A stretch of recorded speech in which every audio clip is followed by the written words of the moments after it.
ॐ अज्ञानतिमिरान्धस्य ज्ञानाञ्जनशलाकयः चक्षुरुन्मिलितं येन तस्मै श्रीगुरुवे नमः। हरे कृष्णा। आज गीता श्रृंखला के सत्र क्रमांक 494 में आप सभी भक्तों का हार्दिक स्वागत है। आज हम श्रीमद् भगवद गीता के 15वें अध्याय के जो कि है पुरुषोत्तम योग श्लोक क्रमांक 5 का अध्ययन करेंगे। आइए, श्लोक इस प्रकार है। निर्माण मोहाजित संग दोषा अध्यात्म नित्या विनिवृत्ति कामः द्वंद्वैर्विमुक्ता सुख दुख संज्ञै गच्छन्ते मूढ़ा पदम अव्ययम तत्।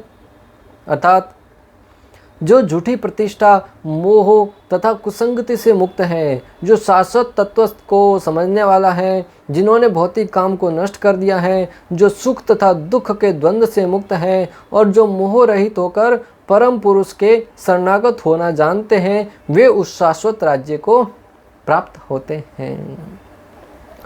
भक्तों, पिछले श्लोक में जब भगवान श्री कृष्ण ने अपने धाम के बारे में वर्णन किया कि भगवान के धाम में जाकर व्यक्ति है वो पुनः लौट कर नहीं आता, इसलिए व्यक्ति को इस जगत रूपी वृक्ष की जड़ों को काटकर अपने वास्तविक गंतव्य भगवत धाम को जाने के लिए प्रयासरत होना चाहिए। तब अर्जुन के मन में जिज्ञासा उत्पन्न हुई कि वह धाम जो आपका शाश्वत धाम है उसे प्राप्त करने के लिए योग्यता क्या चाहिए, अर्थात कौन व्यक्ति है जो उस स्थान को प्राप्त कर सकते हैं। अर्जुन की उस उत्तर को, उस जिज्ञासा को सुनकर भगवान श्री कृष्ण इस श्लोक में उत्तर देते हुए कहते हैं कि जो झूठी प्रतिष्ठा, मोह तथा कुसंगति से मुक्त हैं, जो शाश्वत तत्व को समझते हैं, जिन्होंने भौतिक काम को नष्ट कर दिया है, जो सुख तथा दुख के द्वंद्व से मुक्त हैं, जो मोह रहित होकर परम पुरुष के शरणागत होना जानते हैं, वे उस शाश्वत राज्य को प्राप्त करते हैं। पहला शब्द है निर्माण, अर्थात वे सत्कार जनित गर्व से शून्य होते हैं। कहीं पे गए, हमारा सत्कार किया गया नहीं किया गया, स्वागत किया गया नहीं किया गया, कोई अंतर नहीं पड़ता। क्या हमें अंतर पड़ता है? निश्चित रूप से पड़ता है। कहीं गए, किसी ने बुलाया नहीं, आने के लिए नहीं कहा, बोले आओ ऐसा बैठो, ऐसा नहीं कहा, तो हम अंदर ही अंदर क्रोध से अप्लावित हो जाते हैं। हमारा अपमान किया गया है, हमारा सत्कार नहीं किया गया, हमें आमंत्रित करके हमारा सत्कार नहीं किया। भक्तों, इससे ज्ञात होता है कि हमें अभी बहुत ही दूरी तय करना बाकी है। भगवान जिस व्यक्ति के बारे में, जिस योग्यता के बारे में वर्णन कर रहे, वो कह रहे हैं कि निर्माण, वे सत्कार जनित गर्व से शून्य होते हैं। कोई अंतर नहीं पड़ता, कोई आने के लिए इन्विटेशन दे नहीं दे। निर्मोह, इस देह रूपी पहचान से ऊपर उठना, मैं फलाना व्यक्ति हूँ, मैं फलाने व्यक्ति का पुत्र हूँ, मैं फलाने देश से हूँ, मैं फलाने परिवार का सदस्य हूँ, मैं फलाने पद पर स्थित हूँ, कार्यान्वित हूँ। कोई व्यक्ति सरपंच भी बन जाता है तो अपने गाड़ी के आगे लिखवाता है बड़े अक्षरों में सरपंच, और सरपंच का पद रिक्त पूर्ण होने के उपरांत भी पूर्व सरपंच और उसके बाद भूतपूर्व सरपंच, ऐसे जीवन भर उसके ऊपर कुछ ना कुछ लिखते ही रहते हैं। तो फिर कोई एमएलए एमपी बन जाए तो उसके विषय में तो कहना ही क्या। और कोई बड़े खानदान में जन्म लिया हो, पता है मैं उस घराने का व्यक्ति हूँ, पता है मैं उस कंपनी में काम करता हूँ, अरे कहीं भी करता तो काम है। आखिर में बोलते हैं मैं फलाने व्यक्ति का पीए हूँ, मैं प्रधानमंत्री का पीए, अरे किसी का भी हो, है तो आखिर में पीए ना, है तो सर्वेंट ना, है तो नौकर। परंतु लोगों को गर्व होता है और उस परम ईश्वर श्री कृष्ण का सर्वेंट कहने में अपने आप को संकोच करते हैं। जब कहते हैं कि श्री कृष्ण के दास हो, नहीं, हम कृष्ण के दास क्यों? इस जगत में किसी भी व्यक्ति के दास बनने के लिए तैयार रहेंगे, किसी भी व्यक्ति का नौकर बनने, कुछ थोड़े धन के लिए नौकर बनने के लिए तैयार रहते हैं, परंतु उस परम ईश्वर, परम स्वामी भगवान श्री कृष्ण गोविंद का सर्वेंट किसी को कहा जाए तो उनको स्वीकार्य नहीं होता है।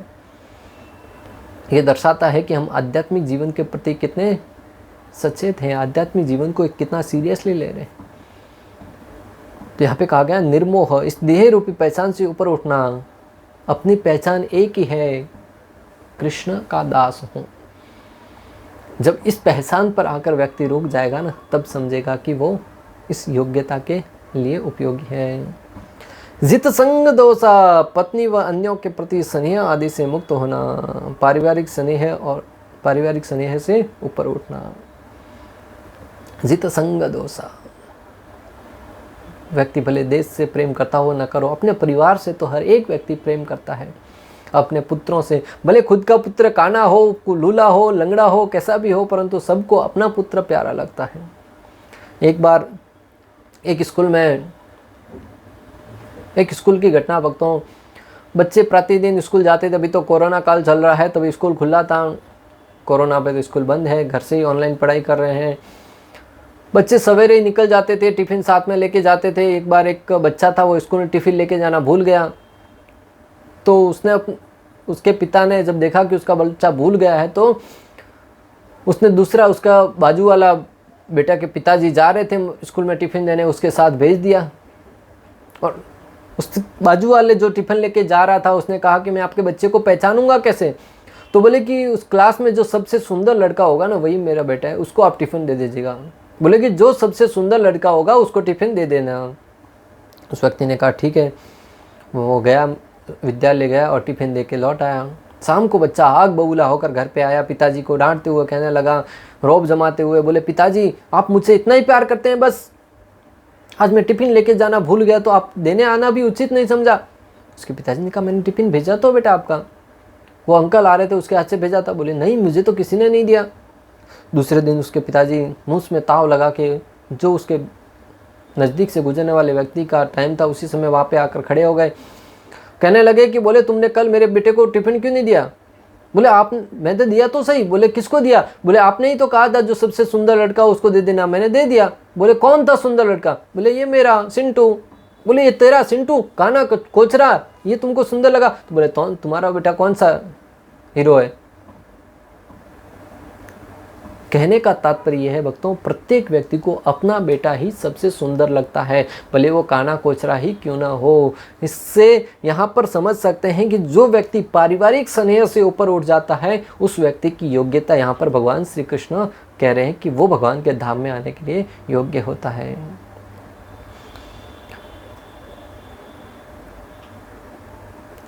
आध्यात्म नित्य ही अपनी आत्मा और परमात्मा पर विमर्शन करते हैं और भौतिक इच्छाओं से मुक्त रहते हैं। निरंतर अपनी आत्मा और परमात्मा पर ध्यान करते हैं, उसके विषय में चिंतन करते हैं और अपनी भौतिक इच्छाओं से मुक्त रहते हैं। बहुत ही कठिन कार्य है भक्तों, भौतिक इच्छाओं से मुक्त रहना।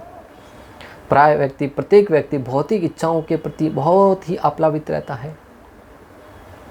प्रत्येक व्यक्ति भौतिक इच्छा पूर्ण करने के लिए हमेशा प्रयासरत रहता है, परंतु जो आध्यात्मवादी हैं, समस्त प्रकार की भौतिक इच्छाओं को त्याग कर, पारिवारिक सदस्यों को त्याग कर, धन धान्य को ठोकर मार के वन में जाकर तपस्या करते हैं, साधना करते हैं। किस लिए? आत्मा और परमात्मा के विषय में ज्ञान प्राप्त करने के लिए। द्वंद्वेर विमुक्ता, गर्मी सर्दी आदि द्वंद्वों को वे सहते रहते हैं जो सुख दुख आदि के कारण स्वरूप होते हैं। द्वंद्वेर विमुक्ता, सर्दी गर्मी प्रत्येक अवस्था को सहन करते हुए एकमात्र भगवत भक्ति में लगे रहते हैं, और वो उनको तपस्या में कठोर बनाता है। अमुड्ढा, भगवान की शरण में जाने की विधि को वे जानने वाले हैं। भगवान श्री कृष्ण की शरण में जाने वाली विधि को वे जानने वाले हैं। और वो विधि कहाँ से जान पाएंगे भक्तों? शास्त्रों को सुनना और शास्त्रों को पढ़ना और भक्तों के मुख से कथा का श्रवण करना।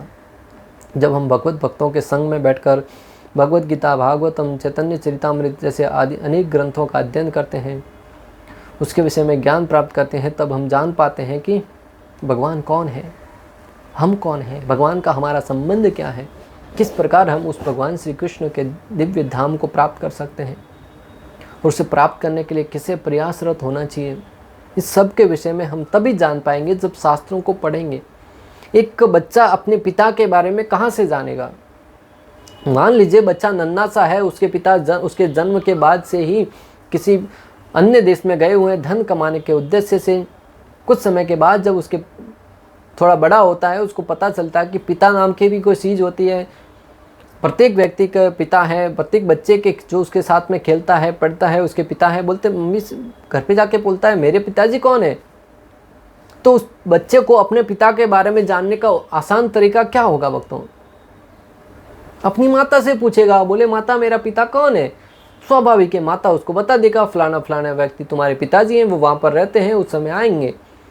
अगर वो व्यक्ति अपनी शक्ति से, अपने सामर्थ्य से डीएनए टेस्ट करके या अनेक प्रकार के तरीकों से पिता को ढूंढने का प्रयास करेगा, क्या कभी ढूंढ पाएगा? नहीं ढूंढ पाएगा। आसान तरीका है, अपनी माता से पूछ ले। उसी प्रकार शास्त्र है वो हमारी माता समान है भक्तों। हमारे परम पिता परमेश्वर श्री कृष्ण भगवान है। जब हम शास्त्रों को पढ़ेंगे तभी जान पाएंगे कि हमारे पिता कौन है। अन्यथा हम इधर उधर से जानने का प्रयास करेंगे, फलाना व्यक्ति हमारे पिताजी है, फलाना बाबा भगवान, फलाना वो व्यक्ति भगवान, वो व्यक्ति भगवान, तो हम कभी नहीं जान पाएंगे कि वास्तविक परम ईश्वर कौन है, जो हमारे परम पिता हैं। जब भगवत गीता को खोलकर पढ़ते हैं तो उसमें भगवान श्री कृष्ण स्पष्ट रूप से बताते हैं, पितामहस्य जगतो माता धाता पितामह, कि मैं ही सबका परम पिता, परम माता और परम दादा, सब कुछ मैं ही हूँ। अतः भक्तों, शास्त्रों को पढ़ना और श्रवण करना बहुत महत्वपूर्ण है, अन्यथा हम भटक जाएंगे। अगर हम शास्त्रों से ज्ञान प्राप्त नहीं करेंगे तो भक्तों हम भटक जाएंगे। और आज का व्यक्ति प्राय भटका हुआ ही है। आज आप देखिए, सनातन धर्म में जन्म लेने के उपरांत भी शास्त्रों का इतना गहरा सिद्धांत हमारे पास उपलब्ध है। अनेक ऋषि मुनियों की तपस्या, अनेक ऋषि मुनियों के द्वारा इस शास्त्रों का अवलोकन करके अपने जीवन में उतार कर हमें रस रूप में प्रदान किया गया है। मात्र हमें सुनना है और उसको समझना है। फिर भी उन शास्त्रों को नहीं पढ़ने के कारण, ज्ञान के प्रति अज्ञान बने रहने के कारण आज का मानव सनातन धर्म प्रेमी व्यक्ति, हमारे वास्तविक शास्त्रों का ज्ञान नहीं होने के कारण, हमारे परम ईश्वर भगवान श्री कृष्ण परम ईश्वर के विषय में ज्ञान नहीं होने के कारण आज का मानव तरह तरह के बाबा जी के पास, भोपा जी के पास घूमता है। वहाँ तक तो ठीक था भक्तों, परंतु आज का सनातन धर्म प्रेमी व्यक्ति बड़ा दुख होता है ये सुनते हुए और कहते हुए कि अनेक लोगों की मज़ारों पर जाकर, जहाँ पर मुर्दों को दफनाया गया है, अन्य अन्य मौलवियों के वहाँ पर जाकर वो माथा टेकते हैं, मन्नत मांगते हैं। कहाँ तुम्हारा विवेक, कहाँ चला गया? तुम्हारा विवेक कौन हर गया भक्तों? उन लोगों को देखकर दयनीय स्थिति, दया आती है। ऐसे मज़ारों पर जाकर मन्नत मांगते हैं कि हमें ये हो जाए, हमें वो प्राप्त हो जाए। बड़ी दुखदायी अवस्था है। हमारे पास शास्त्रों का इतना भंडार होने के बाद भी शास्त्र रूपी भगवद गीता, भागवतम, रामायण, पुराण, वेद, उपनिषद, जिसको पढ़ो तो दूर की बात है भक्तों, जिसको मात्र घर में रखने से ही अत्यधिक लाभ होता है, उसको जब हम पढ़ेंगे तब समझेंगे कि हम वास्तव में हैं कौन, हमारी संस्कृति क्या है, हमारा वैदिक साहित्य क्या है, हम किस पूर्वजों की संतान हैं। और आज का साइंस हमें बंदर की संतान बताता है और हम बड़े गर्व से कहते हैं हम तो बंदर की संतान हैं। पहले बंदर था, बंदर चलना प्रारंभ किया, धीरे धीरे उसकी पूंछ घिसती गई, वो 2 पांव पर चलना प्रारंभ किया और मनुष्य रूप में परिवर्तित हो गया। हम इतने मूर्ख हैं, हम इतने अज्ञान हैं अपने शास्त्रों के प्रति कि उस सिद्धांत को भी स्वीकार करते हैं और अपने आप को बंदर की औलाद के रूप में स्वीकार करते हैं। दुर्भाग्य तो देखिए भक्तों हमारा। इसलिए आप सबसे हाथ जोड़कर करबद्ध निवेदन है कि दिन के 24 घंटे में से 5-10 मिनट निकालिए और इस भगवद गीता रूपी ज्ञान को सुनिए, पढ़िए, समझिए और अपने बच्चों को भी इस संदर्भ में ज्ञान प्रदान करने का प्रयास कीजिए। निश्चित रूप से यह ज्ञान हमारे आने वाली पीढ़ियों के लिए बहुत लाभदायक होगा। अगर आज हमने इस ज्ञान की कीमत को नहीं समझा तो निश्चित रूप से आने वाली पीढ़ी है वो नरक की तरफ बड़ी तेज़ी से गमन करेगा। हमारी सारी की सारी शुद्धता, सारी की सारी परंपराएं हैं, सारे के सारे संस्कार हैं, वो मिट्टी में मिल जाएंगे। यहाँ पर शरणागति का अत्यंत सुंदर वर्णन हुआ है। इसके लिए जिस प्रथम योग्यता की आवश्यकता है वह है मिथ्या अहंकार से मोहित न होना। श्रील प्रभुपाद कहते हैं कि यहाँ पर शरणागति का बहुत ही सुंदर सिद्धांत बताया गया है। इसका अर्थ है कि हमें अहंकार रूपी मिथ्या अहंकार से मोहित नहीं होना है। चूंकि बद्ध जीव अपने को प्रकृति का स्वामी मानकर गर्वित रहता है, अतः उसके लिए भगवान की शरण में जाना कठिन होता है। चूंकि आज का मानव है वो अपने आप को प्रकृति का स्वामी मानता है, बद्ध जीव प्रकृति का स्वामी मानता है, इसलिए उसे भगवान श्री कृष्ण की शरण में जाना कठिन होता है। उसे वास्तविक ज्ञान के अनुशीलन द्वारा यह जानना चाहिए कि वह प्रकृति का स्वामी नहीं है, उसका स्वामी तो परमेश्वर है। उसे शास्त्रों के ज्ञान के द्वारा शास्त्रों का अध्ययन के द्वारा यह जानना चाहिए कि वह प्रकृति का स्वामी नहीं है, उसका वास्तविक स्वामी तो परम ईश्वर भगवान श्री कृष्ण है। जब मनुष्य अहंकार से उत्पन्न मोह से मुक्त हो जाता है तभी शरणागति की प्रक्रिया प्रारंभ हो जाती है। जब व्यक्ति को अहंकार रूपी मोह है वो दूर हो जाता है, उससे व्यक्ति मुक्त हो जाता है, तब उसे जानने की प्रक्रिया, आत्म अवलोकन करने की प्रक्रिया है वो प्रारंभ हो जाती है। जो व्यक्ति इस संसार में सदैव सम्मान की आशा रखता है उसके लिए भगवान के शरणागत होना कठिन है। और जो व्यक्ति इस संसार में हमेशा सम्मान की आशा रखता है, दूसरों से सम्मान पाने की लालसा से बना रहता है, उसे भगवान श्री कृष्ण की शरणागति स्वीकार करना कठिन हो जाता है। इसलिए तो चैतन्य महाप्रभु ने कहा कि न धनम न जनम न सुंदरीं कविताम वा जगदीश कामये मम जन्मनि जन्मनि ईश्वरे भवताद भक्ति हेतु की त्वयि त्रिनादपि सुनिचेन तरोरपि सहिष्णुनाम अमानि न मानदेन कीर्तन्य सदा हरि। किसी प्रकार के भौतिक वस्तुओं की कामना नहीं करनी है, न तो धन, न सुंदरी, न कविता, न अनुयायियों, किसी प्रकार की नहीं। और साथ ही साथ हमें तिनके से भी, तृण से भी नम्र समझना है, दूसरों को मान सम्मान देना और स्वयं के लिए किसी प्रकार के मान सम्मान की आशा नहीं रखनी है। वही हमें भगवत भक्ति करने के लिए प्रेरणा प्रदान करेगा और हमारी योग्यता विकसित करेगा। जो व्यक्ति संसार में सदैव सम्मान की आशा रखता है उसके लिए भगवान के शरणागत होना कठिन है। अहंकार तो मोह के कारण होता है, क्योंकि यद्यपि मनुष्य यहाँ आता है, कुछ काल तक रहता है और फिर चला जाता है, तो भी मूर्खतावश यह समझ बैठता है कि वही इस संसार का स्वामी है। हम देखते हैं हमारे पूर्वज, हमारे दादा दादी, अनेक पूर्वज आए, आज दीवार पर मात्र उसकी तस्वीरें टंगी हुई है, वो चले गए। हम भी आए हैं, पता नहीं कब चले जाएंगे, परंतु इस उद्देश्य से जीवन यापन करते हैं जैसे हम इस पृथ्वी के स्वामी हैं। माता पृथ्वी भागवतम में कहती है कि अनेक राजा इस प्रकार मेरा अतिक्रमण करते हैं जैसे वो हमेशा इस संसार में रहने वाले हैं। अनेक राजा महाराजा आए, वो देख रहे हैं कि अनेक राजा महाराजा आए, कुछ काल तक यहाँ पर अधिकार किया, शासन किया और चले गए, परंतु फिर भी अविवेकवान व्यक्ति यह समझ नहीं पाता कि वो यहाँ पर कुछ दिनों का मेहमान है, यहाँ पर रहता है, अहंकार में रहता है कि मैं ही इसका स्वामी हूँ।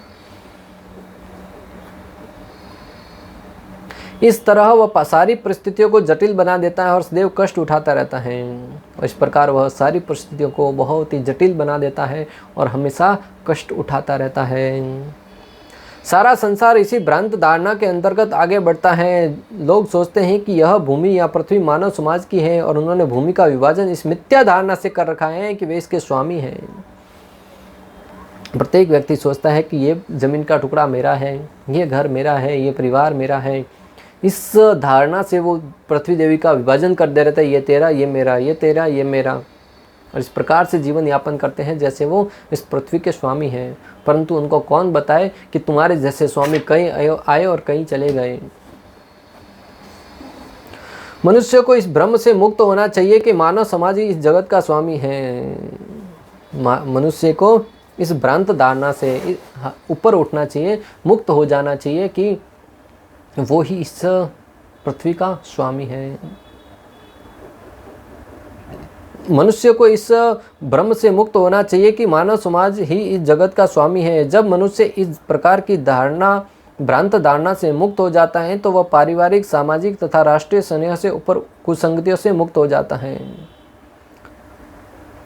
जब मनुष्य इस प्रकार की भ्रांत धारणाओं से मुक्त हो जाता है तो वह पारिवारिक, सामाजिक तथा राष्ट्रीय स्नेह से तथा कुसंगतियों से भी मुक्त हो जाता है। ये त्रुटिपूर्ण संगतियां ही उसे इस संसार से बांधने वाली है। इस अवस्था के बाद उसे आध्यात्मिक ज्ञान विकसित करना होता है। ये जो कुसंगतियां हैं इस जगत की, अनेक प्रकार के रीति रिवाज, अनेक प्रकार के रिश्तेदार, अनेक प्रकार के हमारे अधिकार, यही हमें यहाँ पर माया जाल में बांधने वाले हैं। इसलिए मनुष्य को इस रस्सियों को काट कर इससे मुक्त होने का प्रयास करना चाहिए। इस अवस्था के बाद उसे आध्यात्मिक ज्ञान विकसित करना होता है। उसे ऐसे ज्ञान का अनुशीलन करना होता है कि वास्तव में उसका क्या है और क्या नहीं है। आध्यात्मिक ज्ञान के द्वारा उसे ये जानने का प्रयास करना चाहिए कि उसका वास्तव में है क्या और क्या नहीं है, उसे क्या करना चाहिए, क्या नहीं करना चाहिए, किस प्रकार जीवन यापन करना चाहिए, किस प्रकार आध्यात्मिक जीवन में उसे प्रगति करने का प्रयास करना चाहिए। और जब उसे वस्तुओं का सही से ज्ञान हो जाता है तो वह सुख दुख हर्ष विषाद जैसे द्वंद्वों से मुक्त हो जाता है। और जब व्यक्ति को वस्तुओं का सही सही ज्ञान हो जाता है, वह सुख दुख हर्ष विषाद ऐसे अनेक प्रकार की धारणाओं से, अनेक प्रकार के सुख दुखों से वो ऊपर उठ जाता है। वह ज्ञान से परिपूर्ण हो जाता है और तब भगवान का शरणागत बनना संभव हो पाता है।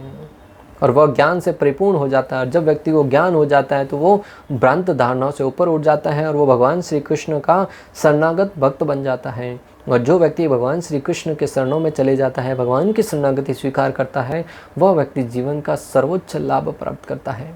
जीवन का उद्देश्य यह है भगवत प्राप्ति, भगवान श्री कृष्ण की श्री शरणों की सेवा प्राप्त करना। इस प्रकार श्लोक क्रमांक 5 में हमने समझा कि भगवान श्री कृष्ण के धाम में जाने के लिए, उस धाम को प्राप्त करने के लिए योग्यता क्या चाहिए। तो भगवान श्री कृष्ण ने इसमें बताया कि जो झूठी प्रतिष्ठा, मोह तथा कुसंगति से मुक्त हैं, जो शाश्वत तत्वों को समझते हैं, जिन्होंने भौतिक काम को नष्ट कर दिया है, जो सुख तथा दुख के द्वंद्व से मुक्त हैं, जो मोह रहित होकर परम पुरुष के शरणागत होना जानते हैं, वे उस शाश्वत राज्य को प्राप्त कर सकते हैं। इस प्रकार श्लोक क्रमांक 5 का भक्ति वेदांत तात्पर्य पूर्ण हुआ। अंत तक हमारे साथ बने रहने के लिए आप सभी का हृदयपूर्वक, प्रेम पूर्वक बहुत बहुत धन्यवाद। श्रील प्रभुपाद की जय। श्री श्री राधा गोपीनाथ भगवान की जय। श्रीमद् भगवद गीता की जय। हरे कृष्णा कृष्ण कृष्ण हरे हरे, हरे राम राम